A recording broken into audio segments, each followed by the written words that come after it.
దాదాపుగా 16 నెలలు తన పదవీకాలాన్ని వదులుకొని భారతదేశానికి పారిపోయి వచ్చేసింది బంగ్లాదేశ్ ప్రధాని షేక్ హసీనా. అయితే ఇప్పటి వరకు కూడా షేక్ హసీనా ఇండియాలో ఎక్కడ ఉందని చెప్పి ఎవరికీ తెలియదు.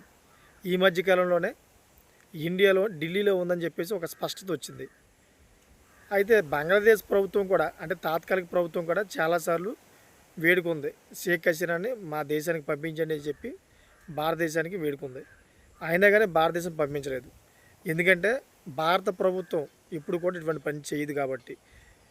ఉదాహరణకు మనం మాట్లాడుకుంటే గతంలోని భారతదేశంలో ఆశ్రయం పొందిన వ్యక్తుల్ని ఎవరినూ కూడా పంపించే దాఖలాలు లేవు.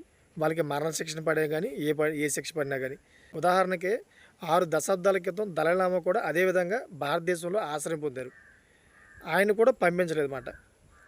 ఇప్పుడు బంగ్లాదేశ్ అడుగుతున్నది కాబట్టి ఇప్పుడు ఒక స్పష్టత ఇచ్చింది భారత ప్రభుత్వం. షేక్ హసీనాని పంపించడానికి మేము సిద్ధంగా ఉన్నామని చెప్పి ప్రకటన అయితే విడుదల చేసింది. ఆవిడికి బంగ్లాదేశ్ అంతర్జాతీయ ట్రైబ్యునల్ కోర్టులో మరణశిక్ష విధించారు. ఇప్పుడు మన భారత ప్రభుత్వం బంగ్లాదేశ్కి పంపిస్తే కంపల్సరీగా ఉరిశిక్ష విధిస్తారా అనే ఒక పెద్ద ప్రశ్న అయితే ఉంది. అంతేకాకుండా బంగ్లాదేశ్ ఏదైతే తాత్కాలిక ప్రభుత్వం ఉందో మన భారతదేశంతో సత్సంబంధాలు పెట్టుకునే ఆలోచనలో అయితే అసలే లేదు. ఈశాన్య రాష్ట్రాలను రెచ్చగొట్టే ధోరణిలో కూడా ఉంది.